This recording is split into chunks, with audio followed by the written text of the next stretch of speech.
My name is Philomena, and this is the story of how I gradually realized that sometimes the family you create yourself is more important than the one you were born into, because blood kinship does not always mean closeness of souls, and recognition and support do not always go to the one who really deserves them.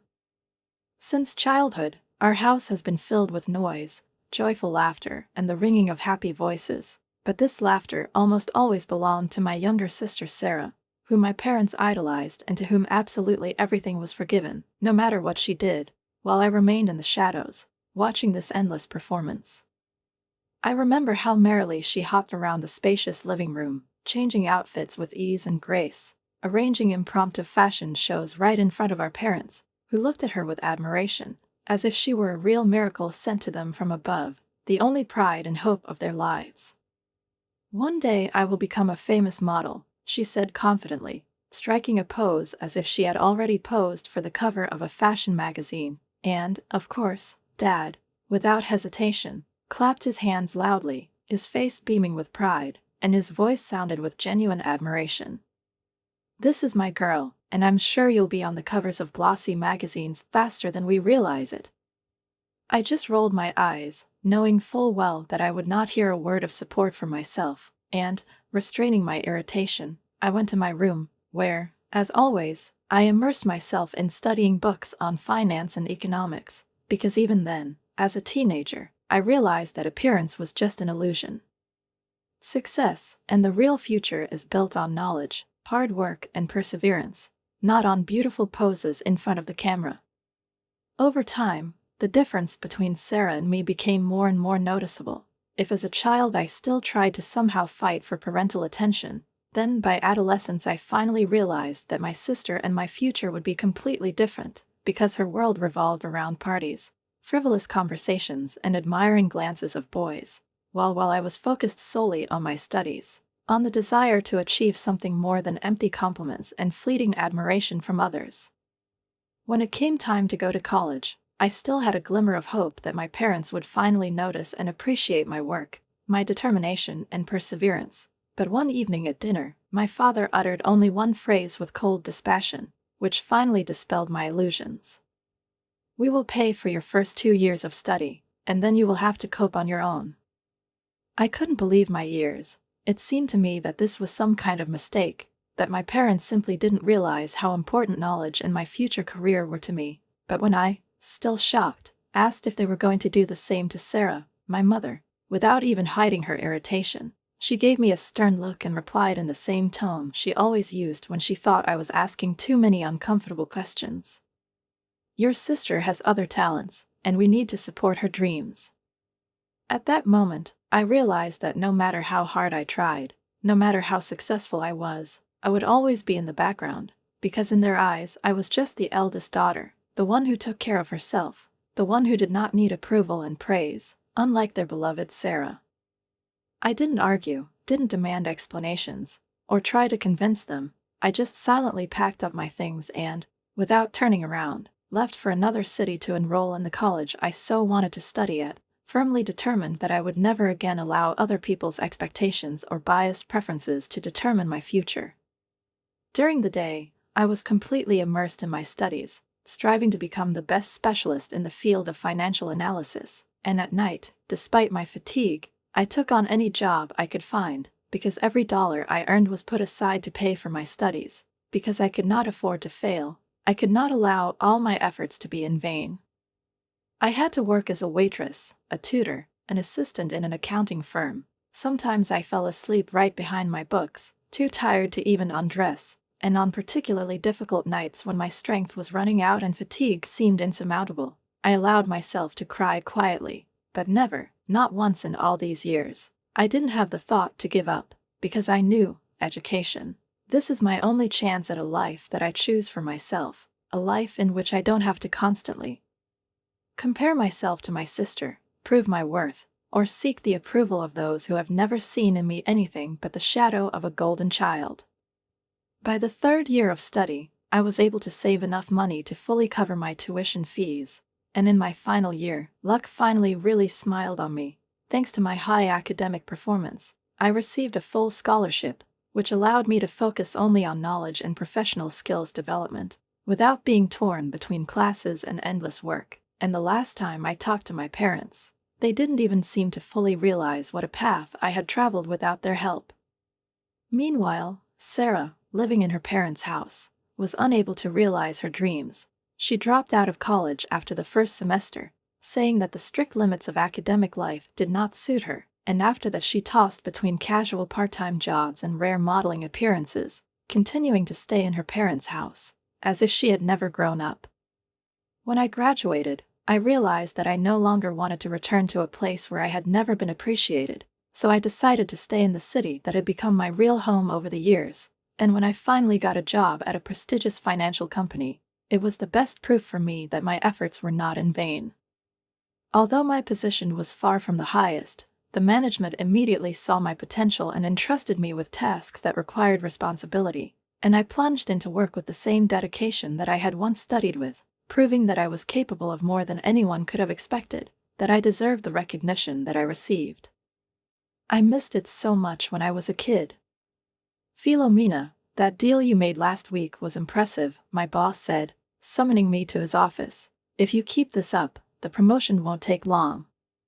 When I heard these words, I felt a quiet but deep pride spread through me, because for the first time in my life, my perseverance, my efforts, and my work were appreciated not for my beautiful eyes, not because of someone's patronage, but solely on my own merits. At about the same time, when my career was finally growing steadily and my life was beginning to take on the contours of success, I met Raphael, an encounter so mundane and at the same time fateful that if this had been a movie script, I probably would have snorted in disbelief. We both reached for the same financial magazine at the same time in a small, cozy coffee shop near my office, and our fingers accidentally touched, causing a subtle but palpable electrical voltage. "I'm sorry," he said with slight embarrassment, but his smile was so warm and sincere that it suddenly became difficult for me to look away. "You take it, I insist." I have never considered myself a person who easily goes for spontaneous actions, but for some reason that day something inside me succumbed to an unexpected impulse. "How about we share it over a cup of coffee?" I suggested, surprised at my own boldness. And that's how it started. The coffee meeting turned into a long conversation, the conversation smoothly turned into dinner, and then into another meeting, another one, and before I realized it, we were already planning a weekend out of town together. So 5 years have passed, filled with trust, mutual support, and a growing sense that I finally have someone next to me who sees me not as someone's shadow, not as someone's contrast, but as a self-sufficient person worthy of love and respect. Raphael turned out to be everything I ever dreamed of as a partner. Single-minded but empathetic, he not only accepted my ambition, but also admired it, supported my every step, shared the joys of professional victories and comforted in moments of doubt. Meanwhile, my career was rapidly gaining momentum. Every successful deal brought me not only financial bonuses, but also opened up new perspectives, new acquaintances, and new opportunities. By the age of 32, I had reached a point that I could only dream of. I had saved up enough money for a down payment on an apartment, bought myself a car, albeit not a luxury one, but completely mine, purchased solely with money earned through hard work. I remember sitting at the wheel, clutching the steering wheel, feeling the rough surface of the skin under my fingers, and feeling pride spread through my body. It was not just a car, it was a symbol of my independence, my path, my success. And then one evening, when Raphael and I were sitting at dinner in my apartment, discussing plans for the future, he suddenly got up from his chair, knelt down in front of me on one knee and, taking out a small velvet box, with a smile in which there was so much love, said, "Philomena, I cannot imagine my life without you. Marry me." I looked at him, at the ring he was holding in his hands, and suddenly realized how far I had gone from the child who had once desperately tried to win the love and recognition of his family. Now in front of me was a man who loved me not for meeting someone's expectations, not for what he would like me to be, but for who I really am. We decided to take our time with the wedding and first save up enough money to celebrate this day the way we deserved it. After all the years of work, after everything we'd been through, Why not have a celebration that will become a symbol of our love and victories? I want everything to be perfect, I said one evening when we were browsing wedding websites, inspired by beautiful ceremonies thought out to the smallest detail. Raphael gently squeezed my hand and replied with a smile. Whatever you want, sweetheart. You deserve it.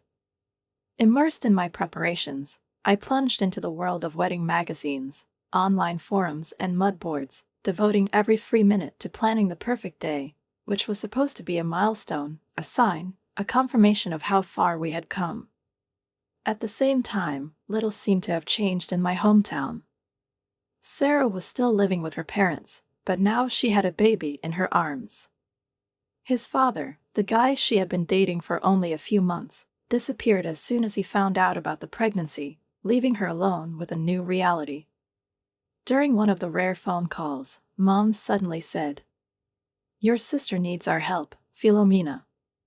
Being a single mother is not easy." I pressed my lips together, trying not to say what had been on the tip of my tongue for a long time, that Sarah had made her choice on her own, that no one had forced her to follow this path, that she had been given everything since childhood, and if she was in a difficult situation now, it was probably because she had never been taught to cope with difficulties on their own. But I didn't want to argue. "I'm sure she'll figure it out," was all I said. Mom's voice suddenly became cold, hard, and there were familiar notes of reproach in it. "That's what you're all about, Philomena. She's always so cold towards her family." I froze, feeling those words like blades trying to pierce through my armor. But I didn't let them hurt me. I've been trying to earn their approval for too long, and I've spent too many years searching for love, which, as it turned out, was meant for only one child in our family. Now I had my own life, my own family, and that's what I decided to focus on. And then, on a typical Tuesday, when I was sitting in the office and looking through financial statements, my phone vibrated, notifying me of a new email. The sender's name made my heart sink, Sarah. A mixed feeling of curiosity and concern made me immediately open the letter, but what I saw made my blood run cold. It was a scanned copy of our parents' will. My eyes darted over the lines of the legal text, but one fact became obvious instantly. Sarah was the sole heiress of everything our parents owned. My fingers were shaking as I dialed my mother's number without hesitation. She answered on the third ring. "Mom, what is this?" There was an undisguised confusion in my voice. There was a pause on the other end of the line, and then Mom spoke, and her voice was as distant as ever when it came to me. "Philomena, you are successful.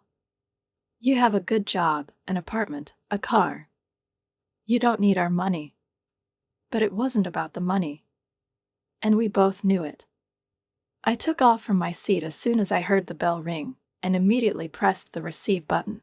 But instead of the expected calm voice of Raphael, I was met with tense silence, in which I could distinguish his heavy breathing and some muffled sound in the background. "Are you okay?" I asked, feeling anxiety rising inside, barely contained by the remnants of rationality.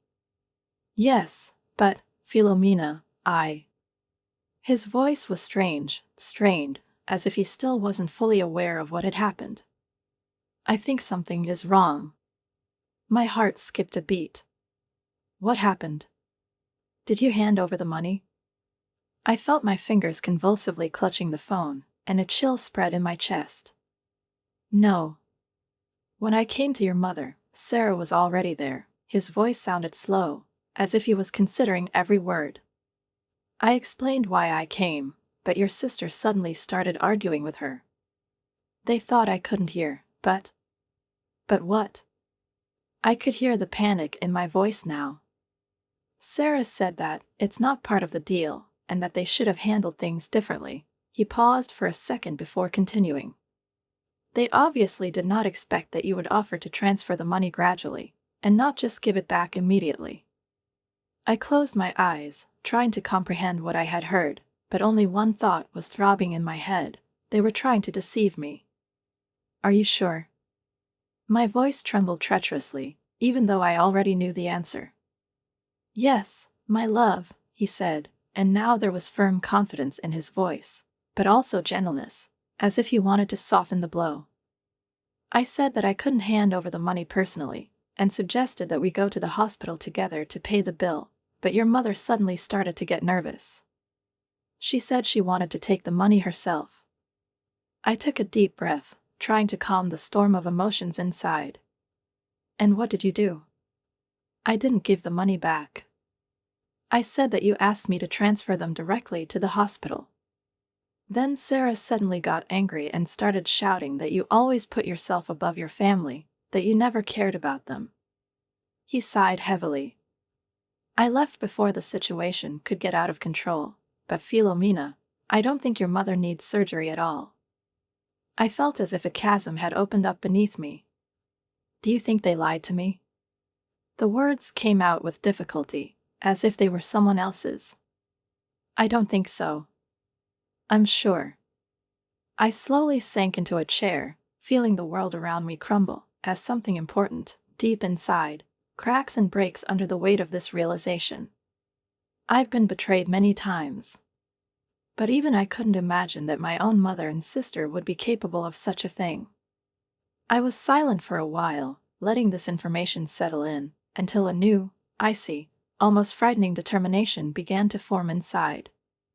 Thanks for not giving them the money, I finally said, my voice flat but cold. You do realize that they might try to do something again, don't you? Yes, I nodded, even though he couldn't see it. But now they won't get anything from me. I didn't sleep that night. I sat in the dark, thinking about what had happened, and understanding grew stronger inside me by the minute. I no longer belonged to these people. I was no longer the Philomena who desperately wanted their recognition, their love. They chose who to keep and who to delete. Now it's my turn to make a choice. Raphael's voice was full of emotion as he recounted the events of his visit, but with every phrase he spoke, an uneasy premonition grew stronger inside me, which I could not fully explain. When he arrived at my parents' house, he found that neither my mother nor my father were there. Instead, he was greeted by Sarah, who, he said, looked surprisingly at ease for someone in such a difficult family situation. When he explained the purpose of his visit and said that he had brought money intended for his mother, Sarah replied that their mother had been hospitalized and their father had gone to visit her. They've already paid for the operation, she added, by borrowing money from friends. These words made me vaguely uneasy. But why didn't they tell me about it before? I asked, more to myself than to Raphael, but he heard and shrugged his shoulders. I do not know, my love, but at that moment it seemed logical to me to simply transfer the money, since the operation had already taken place. He paused, clearly considering how best to say the following. There's something else. I noticed how tense he was, as if he wasn't sure if he should continue. Sarah wasn't alone. There was a man in the house. He looked at me with some caution. It looks like he lives there. I blinked, feeling my brain trying to process this new information. Lives? I asked again. But Mom never mentioned that Sarah has a boyfriend. He looked quite comfortable, Raphael confirmed with a shrug. I would even say that he is the owner of the house. I leaned back, thinking about what I'd just heard. Of course, it was strange that my mother had never told me about the new man in Sarah's life, but in the end, after all the years of strained relationships, it shouldn't have been surprising. Maybe she just didn't think it was any of my business. Well, I'm just glad that we were able to help Mom with the surgery, I finally said, deciding to put all doubts aside. I hope she recovers quickly. Nevertheless, some nagging feeling of anxiety did not leave me, even when we sat down on the couch, and Raphael hugged me, trying to dispel my tension. As the days passed, I called my mother almost every day to find out how her recovery was going. Each time, my heart skipped a beat, waiting for an answer, but as soon as I heard her cheerful voice, I felt relieved. The operation went well, dear, she said in one of the conversations, her tone unusually calm. I'm so grateful for your help. I feel better already. But the more I heard these words, the more a strange feeling grew inside me that something was wrong. I tried to suppress my doubts, telling myself that I was just too suspicious. A month passed, and despite all the phone conversations, this feeling did not disappear. Finally, I decided it was time to see my mother in person, to make sure she was okay. I took a vacation from work and went to my hometown, to the house where I spent my childhood. But when I went inside, I wasn't greeted by what I expected. My mother wasn't lying in bed. She didn't look weak or even slightly tired. On the contrary, she was cheerful, lively and, apparently, engaged in ordinary household chores, as if nothing serious had happened. I froze in the doorway, feeling a chill run down my spine. "Mom," I began hesitantly. "How do you feel after the operation?" She gave me a quick glance, and then waved her hand dismissively, as if it were nothing. "Oh, much better. No need to worry about all that. Would you like some tea?" I wanted to push her, ask her more questions, but something in her tone, the way she avoided my gaze, made me stop. Maybe she just didn't want to go through that ordeal again. My father was at home, but, as always, he stayed away, paying more attention to my little niece, who was having fun playing with her toys in the corner of the room. I looked around, but Sarah was nowhere to be found. "Where's Sarah?" I asked, watching my mother busy in the kitchen. She raised her head, and her face lit up with pride. "Oh, Sarah's doing so well. Now she has a job. Can you believe it? She works 7 days a week, even spends a few nights there. Such hard-working people." I nodded slowly, but something inside me pricked. "Really? And where does she work?" The mother hesitated. "Well, I'm not sure exactly," she said casually, but there was something strange in her voice.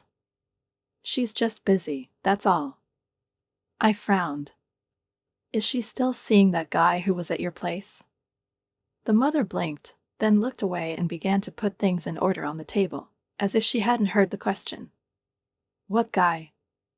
A feeling of foreboding began to creep over me. Raphael said that when he came there was a man there. He looked like he lived here. The mother froze for a moment, and then forced a tight smile. "Oh, yeah, you're probably talking about Daniel." "Daniel?" I repeated the name, tasting it, trying to remember if Sarah had mentioned someone with that name before. "He's just a friend," she replied too quickly. "He sometimes helps with the baby when Sarah is not at home." Something about her answer didn't convince me. I looked at her carefully, but she had already looked away and started taking out cups. The feeling of anxiety inside me only intensified.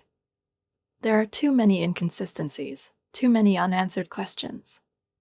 But the most disturbing thing was that my mother did not look like a woman who had undergone major surgery. I couldn't hide my shock.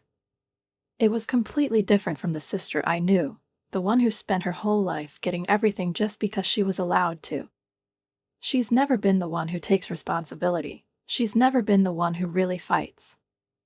"It's a big change," I muttered, not even realizing I was speaking out loud. "People know how to surprise," Mom said calmly, and a strange, almost pleased smile played on her lips. I spent 2 days at my parents' house, trying to reconnect with my family, playing with my niece, having dinner with my father, trying to convince myself, at least for a moment, that there was a place for me here. But all this time, I felt a hidden tension, caught glances at myself, and heard muffled conversations that subsided as soon as I entered the room. Something was wrong. Finally, it's time to go home. The road stretched like a long ribbon, and my thoughts seemed to be running in different directions, trying to grab onto something elusive. Something I was missing. Something that was hiding at the very edge of consciousness. I stopped at a gas station to stretch my legs, and on a sudden impulse, I opened my phone and logged into social media, something I've rarely done since I've been estranged from my family. Scrolling through my feed, I stopped when I saw a post on Sarah's profile. and my heart skipped a beat. There were bright photos on the screen, Sarah, radiant in a white wedding dress, and the man next to her is the one Raphael saw, the one who, according to him, looked too comfortable in my parents' house. The caption to the photo read, "Newlyweds. Thank you Mom and Dad for an amazing wedding and dream honeymoon." I sat motionless, staring at the screen, but the letters in front of my eyes suddenly began to blur. The pieces of the puzzle suddenly came together with sickening clarity. Money. An urgent need for cash. Evasive answers about the operation. It was all a lie. There was a buzzing in my ears. I opened the car door and fell out, gasping for air as if I'd just been thrown into icy water. The cold wind hit my face, but it didn't bring relief. Betrayal. Anger. Pain. These feelings mixed up in me, swirling into a frenzied whirlpool as I leaned against the car, trying to keep my balance. With shaking hands, I took out my phone and immediately dialed my mother's number. Each long beep seemed like an eternity. Finally, she answered. "Philomena."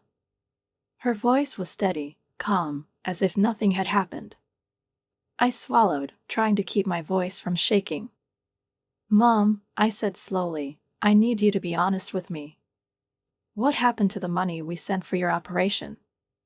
There was a long pause on the other end, and with every second I waited, the anger inside me grew stronger. "Philomena, you have to understand." She finally spoke, but now her voice sounded different, not regretful, but annoyed, as if I had asked too stupid a question. There was no operation. I felt the world around me freeze. We gave the money to Sarah. The confirmation hit me like a physical blow. I staggered, feeling something inside me crumble. "How could you?" I whispered, my voice hoarse with suppressed emotion. "Your sister has finally met a good man," Mom explained, now defending herself as if I had attacked her. "We couldn't leave her without a proper wedding present. This was her chance." A chance? My breath caught in my throat. Tears of rage and resentment burned his eyes. "Do you have any idea how hard I worked to earn this money?" My voice was broken, full of pain. "How many nights have I been awake? How many days off did you give?" I took a deep breath, trying to control my emotions. "Raphael and I have been saving this money for our wedding." There was silence on the other end again. And when her mother finally spoke, her voice was cold and distant. "You're smart, Philomena. You can always earn more." Her callous response ignited more than just anger in me, something deeper, darker. "I want the money back." My voice was firm, uncompromising. "That's it. Right now." To my surprise, my mother laughed. It was a rude, unpleasant laugh that sent shivers down my spine. "Oh, Philomena," she said, her voice full of condescension now. "You can't prove that you gave us the money." I gasped, as if I'd been punched in the chest. "Raphael brought them to you. He gave them to Sarah. Is he a sweetheart?" Her voice was sickeningly sweet, as if she was enjoying this moment. "Those are just his words. As far as I remember, you didn't give us the money personally.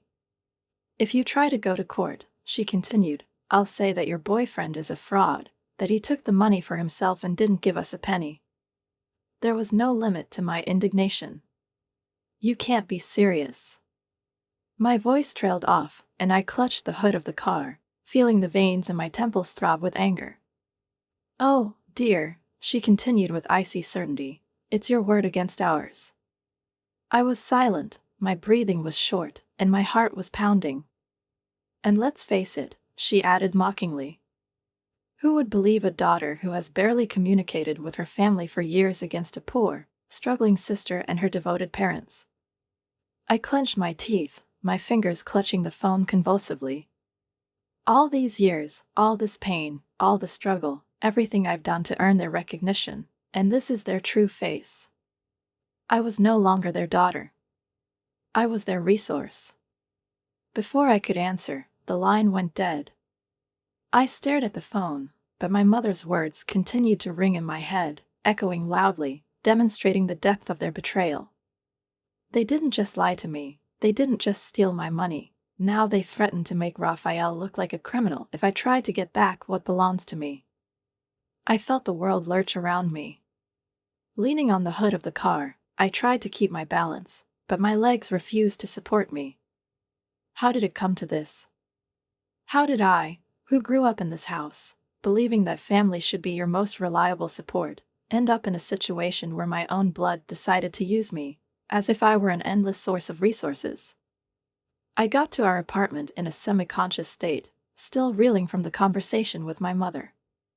As soon as I opened the door, Raphael was right next to me. "Philomena, what happened?" His face was tense, full of worry, and he gently took me by the shoulders, leading me to the couch. And then I broke down. Through tears, jumping from one thought to another, I told him about everything, about the wedding photos, about the phone call, about the cruel words and threats of my mother. I could see his hands tightening on the armrest, but he didn't interrupt. He just let me talk. He was just there for me. When I finally stopped talking, overcome by my own pain, he took a deep breath. I knew something was wrong. His voice was quiet, but there was a hidden confidence in it. That's why I took some precautions. I looked up in surprise, watching him get up and take out his laptop. "I bought a hidden camera before I went to your parents' house," he explained, opening the screen. "I had a feeling we might need proof." My eyes widened when he clicked on the video file. An image appeared on the screen. Raphael is standing at the door of my parents' house. Here's Sarah, taking the briefcase from him. And here is the distinct sound of her voice as she counts the money and says, "It's for our mother's surgery." I pressed my hand to my mouth, realizing that this would change everything. "Raphael," I gasped, shocked. He squeezed my hand. "Now we have proof. Your mother won't be able to deny it. She won't be able to threaten me by claiming that I'm a fraud." The next day, we met with a lawyer.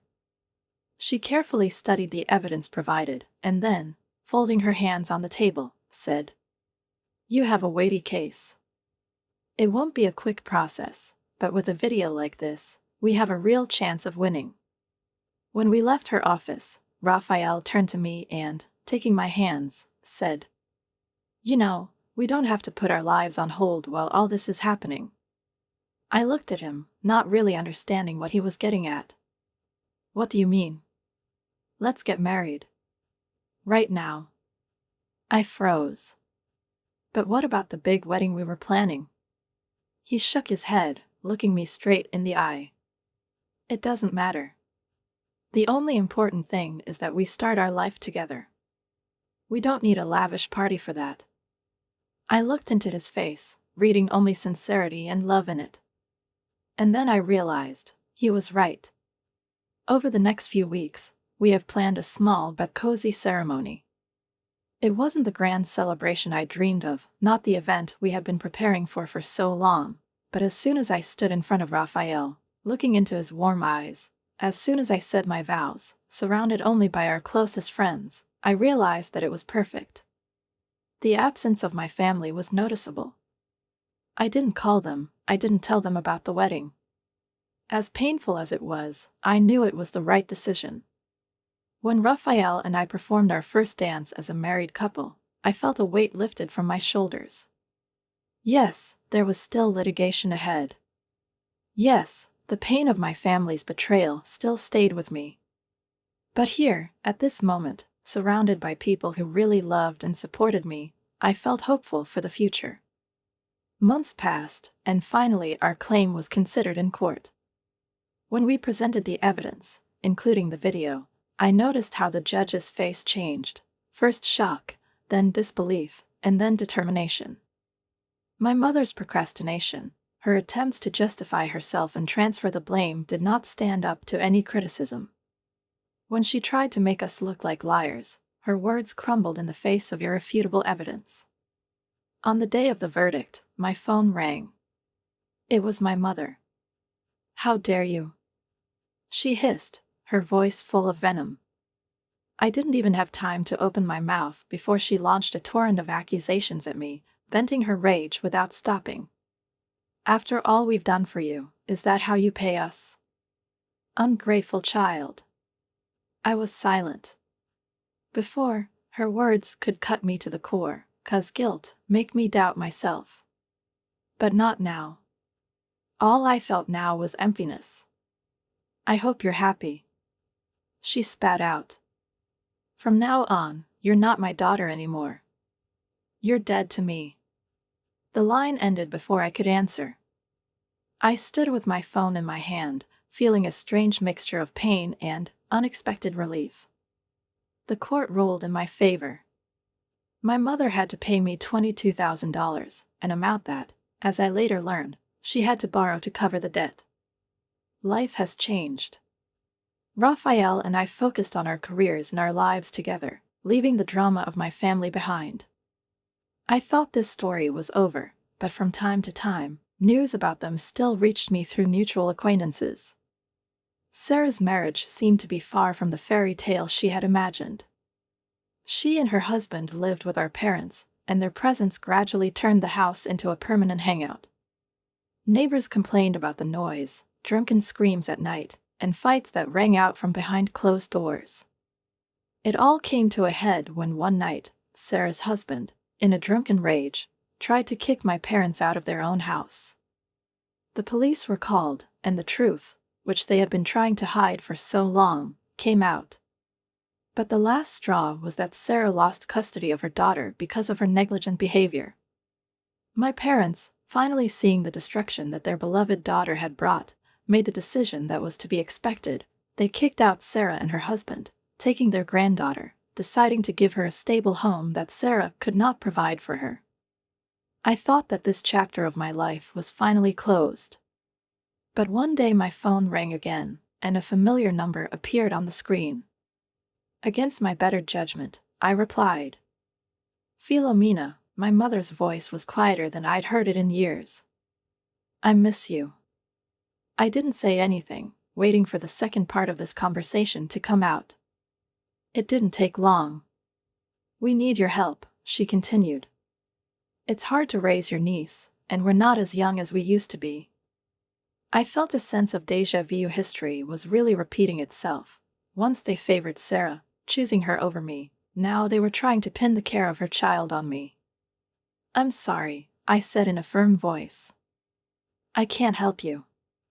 "But this is your niece," the mother protested. "Don't you care about family?" I took a deep breath. "My niece is innocent of all this, and I hope she has a good life," I said calmly.